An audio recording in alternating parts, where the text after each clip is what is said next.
Hello and welcome to another episode of the Think Rugby podcast. Today, I've got myself here in Shetland and then Mr. Krabs, you're out in Tenerife. Yeah, look at this, boys. I'll create you the view. I'll give you a little selfie view. Nice palm trees outside. Absolutely loving life out in Sol de Tenerife. First time being here. It's really nice, actually. But might have to get used to it. Like, doing the pod from overseas every single time. No, it's really nice. But I thought I'll still hop on for an episode. It's Six Nations. Got a bit of spare time in that, and also I need to hide from the sun because, as you can see, as Andy kindly pointed out, I am getting red raw. So yeah, excellent. So interesting, well, very very interesting weekend of rugby this weekend. Potentially could be the Six Nations decided, all done and dusted a week early, which would be a bit anticlimactic. So hopefully it doesn't come to that. But we'll dig into that just later on in the episode. Okay, and Andy, where do you want to kick off? Do you want to, Let's go in chronological order. Let's go for the Clash of the Titans match. 2:15 on Saturday, Ireland at home to a very resurgent France team.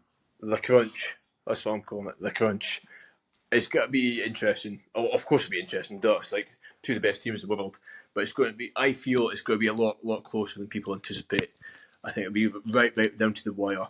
The only saving grace for Ireland, I feel, is the fact that it is in Dublin. I think if it was possibly Stade de France, France potentially would have, with the home advantage, the home crowd, because it's a hell of a home crowd, is in Ireland as well. But the French are just relentless, and the way France have kind of came back into this tournament as well, I feel they really are building that momentum. Even albeit it was Italy the beat, who aren't like the top of teams, they still put 11 tries past them, which in any professional game of rugby, that's impressive. If it for a tier one nation, so it's going to be really interesting to say the least. For Ireland, we'll see who's kind of made it back. Of course, Ringrose, that'll be him out altogether for the rest of the tournament. I believe it got upgraded to a straight red card after the game. Which Well, the French aren't happy about that. They aren't or are? They are not, because Intermac, got a 3-game suspension for his rightfully red card. Wasn't allowed to take any of the games in the top 14. Ringrose, on the other hand, is only going to end up playing 1 game for Ireland. The other 2 will Leinster. What do you think that is? Do you think that's because of different leagues, or surely it's with World Rugby it's all completely different? Well, that's the thing. They've sent an inquiry, or asked World Rugby to do an inquiry, because it's like there's no consistency. Yeah, mental. And I agree with them. Something that's just kind of really just put a kind of dampener on that, because again, like, they've tried to change the rules and change things to benefit rugby, and there's just another flaw in it. So it's like, have they really thought this through? And again, well, the answer looks like it's no, which is a massive shame. Nevertheless, the game itself, I'm sure will be fireworks to say the least. Like I said, I think it'll be really close. We'll go into predictions a little bit later. But what about yourself, Andy? Like, I mean, plenty players. Ireland are struggling with injuries. Like, Doris is seemingly touch and go if he's going to be playing. They're going to be without Furlong because he's still struggling with his calf. Yeah. And I can't remember the other guy who has also been out for a while and potentially going to be missing the game with Furlong. But the thing is, there's players like, I'm going to go to the French team actually, sorry to kind of bring your thunder there. There's players in the French team, like I say, there is plenty of players that can't play and just slide in. Umas, he won't be playing. No, he definitely won't be playing. So you can count him. He could maybe for the prison side, but no, definitely not bloody. Oh my goodness, I can't believe that. Honestly, he's notorious for that now. He should just get banned from rugby. Back to the point of the video though. But there'd be plenty of players like even Penaud. Like, Penaud will play, but France, they could do without him. Like, if he was like suspended or not playing or injured, they would be fine. And say, I guess in Tarmac is a fine example. Tarmac won't be playing, and look, they've got Ramos who can slide right in, and even, dare I say it, Dupont who can slide straight back in. It's quite remarkable. So I think it'll be a definite battle to the bitter end. That's a tongue twister. And the reason I say that is it's just going to be player availability and who's got the stronger bench and more versatile bench if it comes to it. Which in this day and age it might come to it. As I say, France usually have a player on the bench who can cover most positions, or like they went with the 7-1 split against Italy, I'm led to believe, I think it was, and it worked perfectly. They had players that could cover every single position on that park in the box, even though they'd had one at the bench. So it'll be interesting how they go. Interesting to also use the 7-1 split. I don't think they will. I think they'll probably go for a 6-2. Yeah, I'd be minded to agree with you there. It'd be very interesting to see what Ireland do, because I would say, speaking like properly off the cuff, I would say France, out of all the teams in the Six Nations, probably the team with the forwards that have the most amount of grunt. Mm-hmm. Ireland probably second behind them. Mm-hmm. Yeah, so I think it'll be a proper tasty battle in the forwards. It's a tough one to really kind of tell, kind of predict. Like I say, I think we'll just see it on the day. And again, it's very interesting because that's the first game of the round, and that then puts the ball into the court of, say, England, for example. But I'll put the kind of the onus on England to then try get a result against Italy, which, I mean, is not an easy feat. Italy will be looking for blood after that kind of embarrassing loss against the French.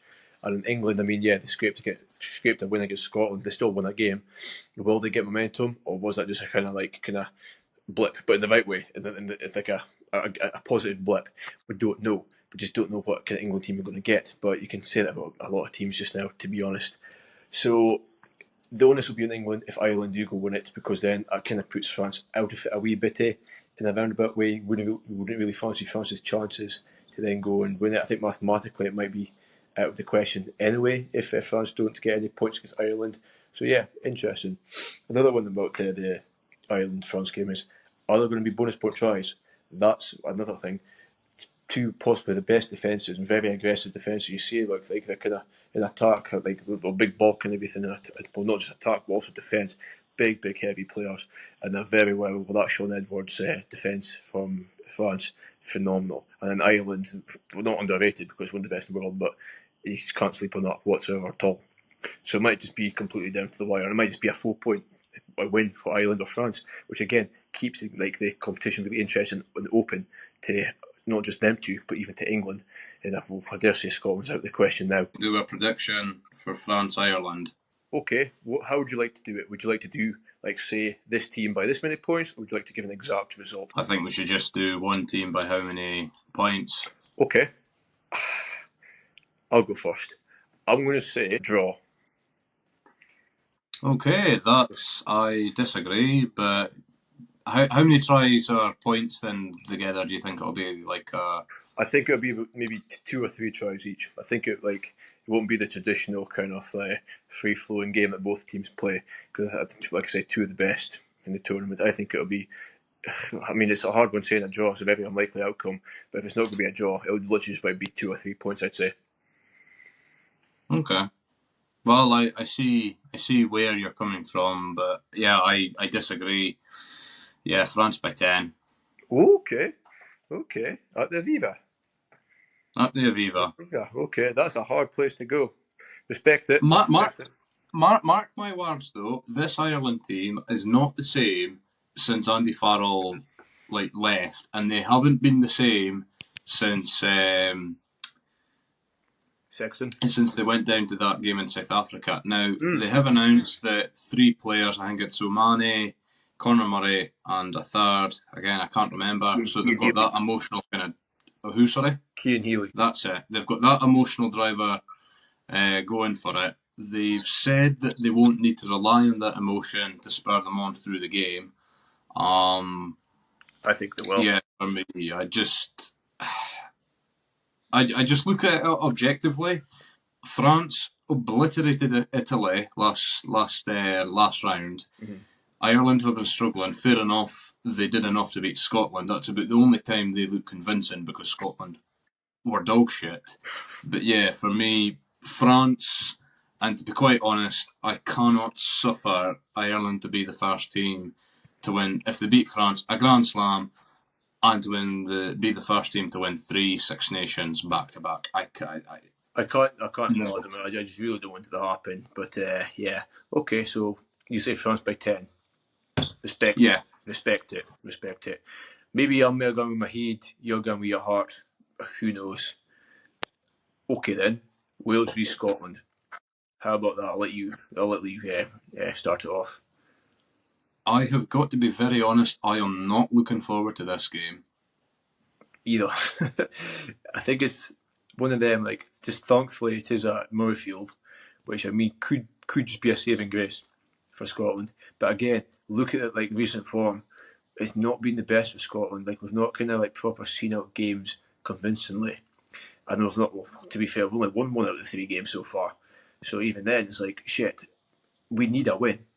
And the pressure will be on, especially with losing to England last week. I don't think we expected that, to be honest, especially with the way the game was going. We should have got more of that game. But again, hindsight's a great thing about that. Wales, on the other hand, looking back to the week before, they ran Ireland very, very, very close.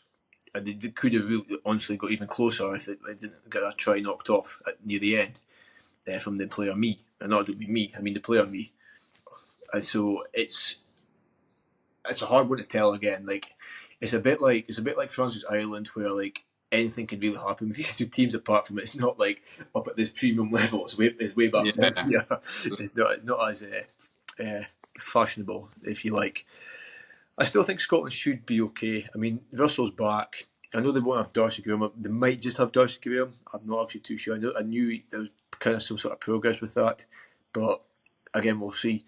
Scotland, the depth they've got is not huge. I mean, but thankfully it is against Wales. Wales, though, like I say, good result. They defeated Ireland as they lost, while they lost to them. Yeah, it's scary. It's really scary to think that we're going to be the team on Wales' 50th or 16th attempt, something like that. That will finally win a game. That's the thing. These records, like Wales going so many games without winning, they will eventually win one game. Aye. And it very nearly happened against Ireland. All Scotland need to do is no silly sin bins, no silly tackles. Just make sure you've got 15 players on the field at all time. And Scotland should, in theory, do enough to win the game. The only problem is, we've been here before. Yeah. I see how you mentioned about being like silly and that. Would you go as far to say you don't want Russell to play a Maverick kind of game and rather him be a bit more conservative this game and just do his job without many risks, if you like, or high risk, high reward kind of moments? Well, that's a difficult one because I would say so far Russell has not had the best of tournaments, and obviously it's a Lions year. He is the number 1 fly half for the Lions, but everybody else has been stepping up, playing a lot better. Even Marcus Smith playing at 15 for England. We'll not touch on that too much, but Finn Russell really has struggled for form in the Six Nations this year, so hopefully with his experience he'll be patient rather than trying to force things, because if he forces things, that's when things usually go wrong. I just don't want him to just play himself out of a line kind of starting slot. I know he'll be on the tour most likely. He'll be one of the 3 fly halves, but just playing his way out of lines like a starting shot. It's kind of the way Prendergast is going. It really does look like it, and I know Prendergast probably doesn't deserve to start in the line shot, but Andy Farrell is a coach, and you can't really write off Prendergast's talent. So it is a very it's a worry from a Scottish perspective.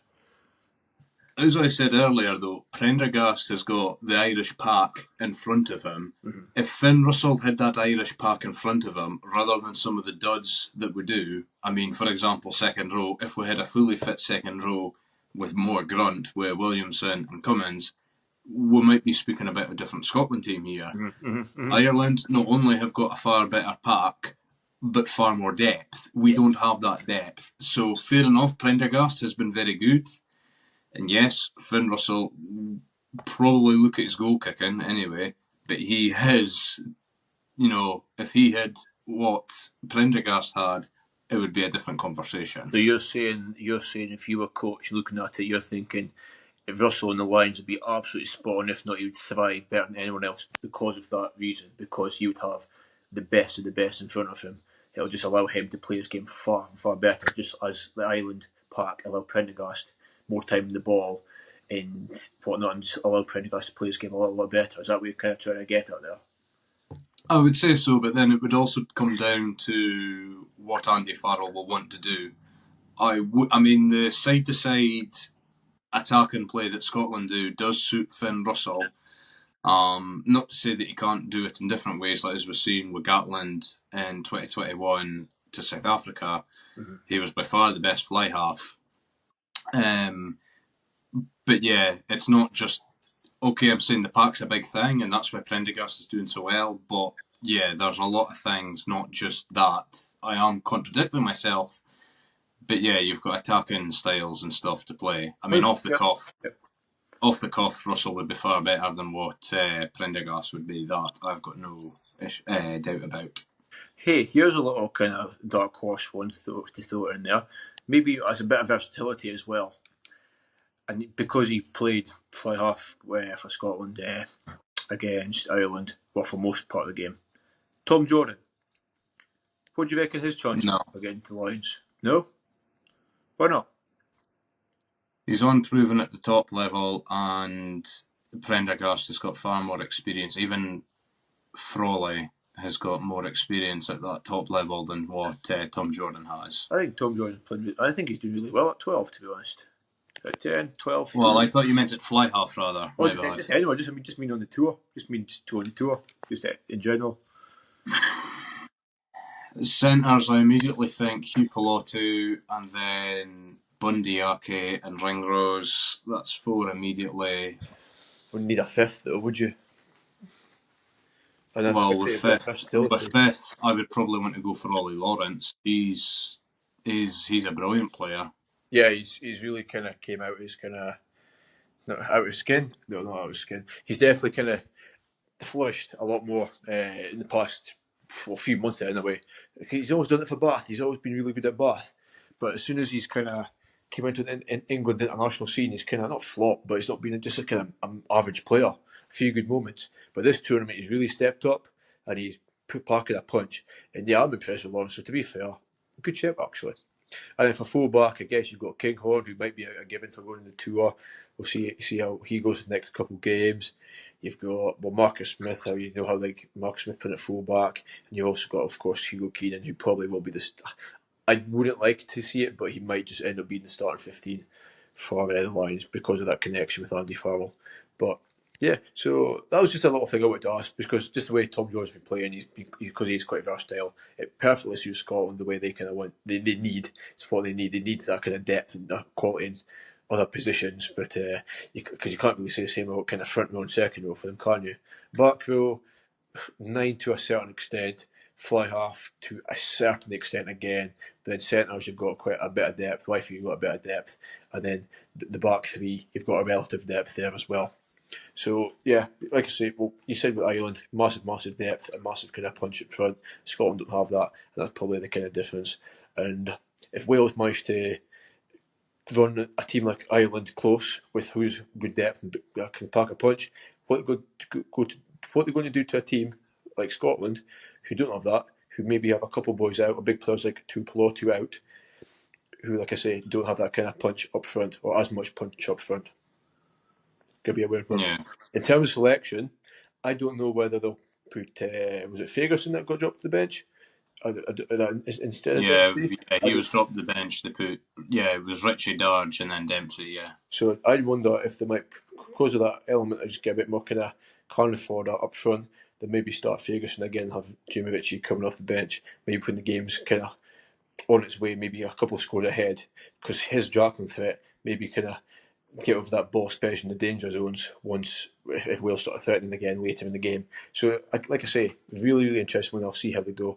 Having said that, I think Jamie Ritchie played out with skin last time round against England. He should have got man of the match, I feel, but I can see why Duhan got it as well. But I honestly thought Jamie Ritchie deserved it. He played very well, and I think hopefully he keeps his spot. But that's just me thinking out loud. Will Townsend go with a bit more kind of confidence up front, or will he stick to his guns and go with what kind of worked with Darge and Jamie Ritchie as two big jacking threats on the park and the flanks? Yeah, I don't know. I mean, I would say Rory Darge would need to do more intercept, like at the level of what Jimmy Ritchie does.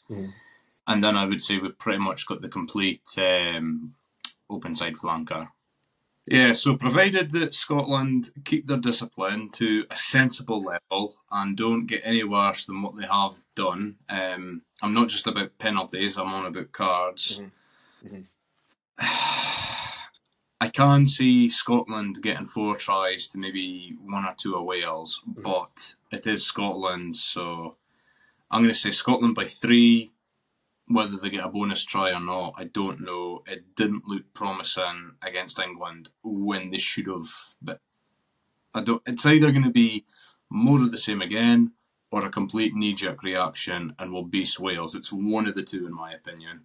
Okay, I think Scotland and Wales will both get bonus points, but I think Scotland will win it by 8. And that's me. So you're expecting Wales to get 4 tries then? Yeah, I am. I think that they've got something to prove, but again, Scotland do need to bounce back. And it's either got to make them or break them, this pressure. So I'm going to say Scotland by 8 points, but both getting bonus points. Yeah, I dread to think lose to Wales though, because we've got France on Super Saturday. That's exactly. If they beat Ireland. Aye. And watch me being clean wrong we are these predictions, but that's just the way it goes. Somebody's got to be right, somebody's got to be wrong. Okay, in terms of the England game, fuck with prediction, I'm going to say England by 15. Bonus point. Italy will. Wow. Yeah. Wow. I don't think it's a blip from England. I think they are generally getting a lot better, and that'll hopefully make it a 3-horse race going into the final round of the Six Nations, which is what we'd love to see. I'd love to see a 3-horse race. No, would you rather a 2-horse race? No, I'd agree with you. I'd love to see a 3-horse race, but this England team is paper over the cracks, in my opinion. They're good players, just shit coach. I know he's had a bit of time, but let's see, give him a bit more time. It's still not too late to get sacked before the World Cup comes around. So, again, I'm not going to fully disagree with you there. I think there may be better candidates that could have got the job, but he got the job instead, and he's not quite proved himself yet. And again, we'll just see. I think his selections can be a bit hit or miss, really. Some players that should maybe start, Finn Baxter and Cunningham South as well. But okay, he's a coach at the end of the day, and if it ends up not working for him, then I can sit here on my ass in Tenerife and say I was right.